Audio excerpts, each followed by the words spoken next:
Hi friends, welcome to చిట్టి విందేశ్రీ YouTube channel. చిన్న పిల్లలకి అప్పటికప్పుడు ఇన్స్టంట్ రెసిపీ కావాలంటే ఇలా ట్రై చేయండి, చాలా బాగుంటుంది. పిల్లలు స్కూల్ నుంచి రాగానే ఏదైనా స్నాక్స్ చేయని మారం చేస్తూ ఉంటారు. అప్పటికప్పుడు చేయాలనుకుంటే ఈ రెసిపీని ట్రై చేయండి, చాలా బాగుంటుంది, టేస్టీగా ఉంటుంది, చాలా బాగా నిల్వ కూడా ఉంటుంది, బాగుంటుంది. తయారీ విధానము: 5-6 పచ్చిమిరపకాయలని తీసుకోవాలి. దీంట్లో కొత్తిమీర, కరివేపాకు, ఎల్లిపాయలు వేసి అన్ని మిక్సీ పట్టాలి. ఇంకా కొంచెం కారం తినేవాళ్ళు ఇంకా కొద్దిగా మిరపకాయని యాడ్ చేసుకోవచ్చు. లైట్గా కారం తినేవాళ్ళు ఇంకా కొంచెం యాడ్ చేసుకొని పెట్టుకోవచ్చు. వీటన్నిటిని మిక్సీ పట్టి పక్కకు పెట్టుకోవాలి. ఇంకా ఇంకొక గిన్నెలో 2 కప్పుల వరకు బియ్యం పిండి తీసుకుంటున్నాను. ఈ పిండితో స్నాక్స్ కరకరలాడుతూ బాగుంటాయి. ఇంకా కడుపు ఉబ్బడం లాంటి ప్రాబ్లమ్స్ ఉండవు. ఫ్రై చేసేటప్పుడు నూనె కూడా ఎక్కువ పట్టదు.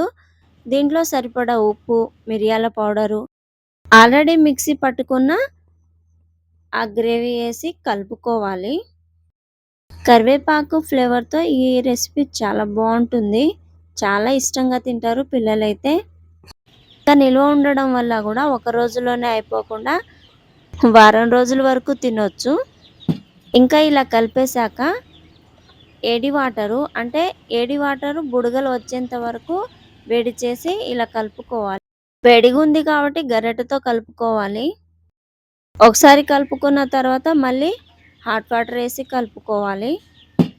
ఇలా మొత్తం కలిసేంత వరకు కలుపుకోవాలి.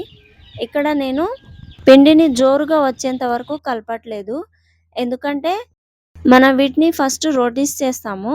రోటీ చేసేటప్పుడు విరిగిపోకుండా ఉండాలంటే వీడియోలో చూపిస్తున్న కన్సిస్టెన్సీ సరిపోతుంది. లైట్గా పిండి పిండిగానే ఉండాలి. చూడండి, జోరుగా లేదు, అంటే పలుకు పలుకుగానే ఉండాలి. దీని మీద మూత పెట్టి పక్కకు పెట్టుకోవాలి. ఎందుకంటే పిండి కొద్దిగా చల్లారనివ్వకుండా చూసుకోవాలి. అప్పుడే లాస్ట్ వరకు రోటీస్ ఇరిగిపోకుండా చాలా బాగా వస్తాయి.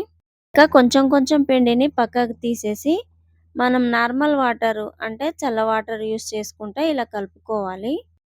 మనం ఇలా కలుపుకోవడం వల్ల రోటీస్ చాలా బాగా వస్తాయి, పర్ఫెక్ట్గా వస్తాయి, చాలా బాగుంటాయి. ఇలా మాత్రం కంపల్సరీ ట్రై చేయండి. పిండి మనం తీసుకునేటప్పుడు ఇంత ఉండాలా అనేసి రూల్ ఏం లేదు. కొద్దిగా ఎక్కువ మోతాదులో తీసుకుంటే రోటీ అనేది చాలా పెద్దగా వస్తుంది.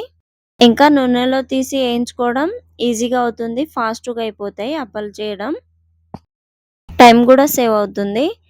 ఇలా ప్రిపేర్ చేసిన పిండిని ఒక కవర్ మీద పెట్టేసి దాని మీద లైట్గా ఆయిల్ అప్లై చేసుకోవాలి. ఇంకా ఇప్పుడు మనం ప్రిపేర్ చేసిన ఈ ముద్దని చూపిస్తున్నట్టుగా రోటీస్ టైప్లో చేసుకోవాలి, చాలా బాగుంటాయి. ఇంకా దీని మీద ఇంకో కవరు పెట్టేసి ఇంకా ఫాస్ట్గా చేసేసుకుందాం. చపాతీ కర్రతోనే చేసేస్తున్నాను, ఈజీగా అవుతాయి, ఫాస్ట్గా అవుతాయి. ఇలా రోటీలో ప్రిపేర్ చేసి ఇంకా కవర్ తీసేసుకోవాలి.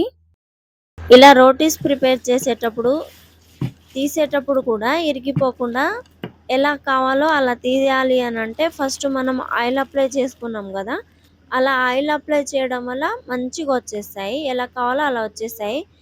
గ్లాస్తో తీస్తున్నాం కదా, ఇలా గ్లాస్తో తీసి చాలా బాగా వచ్చేస్తుంది. ఒకవేళ ఒక్కొక్కటి మిస్ అయితే చేత్తో తీసేసుకోవచ్చు, కానీ చాలా బాగా వస్తాయి. ఈ రెసిపీని ఇలా ప్రిపేర్ చేస్తే పర్ఫెక్ట్ షేప్ వస్తుంది, ఇంకా చాలా బాగుంటుంది. మనం నూనెలో వేసినమ్మటే అవి మంచిగా ఏగి కరకరలాడుతూ చాలా బాగా టేస్టీగా ఉంటుంది. చూడండి, వీడియోలో ఎలా ఉందో అలా వచ్చేలా చేసుకోవాలి. ఇంకా మందం అనేది ఇక్కడ ఎలా చూపించామో అలాగా, మరీ పల్చగా కాకుండా మరీ మందంగా కాకుండా ఇలా ఉంటే సరిపోతుంది, చాలా టేస్టీగా ఉంటుంది. కొన్ని అయితే నూనెలో వేసినమ్మటే పొంగుతున్నాయి, కారం కారంగా చాలా బాగుంటుంది. ఇన్స్టెంట్గా అంటే అప్పటికప్పుడే చేసుకోవాలి అని అంటే ఈ రెసిపీని ట్రై చేయవచ్చు, చాలా బాగుంటుంది. ఇంకా ఎక్కువ అయితే ఒక డబ్బాలో పెట్టి స్టోర్ చేసి మనకి ఎప్పుడు కావాలో అప్పుడు కూడా తినొచ్చు. ఈ వీడియో మీకు నచ్చితే please like, share and subscribe.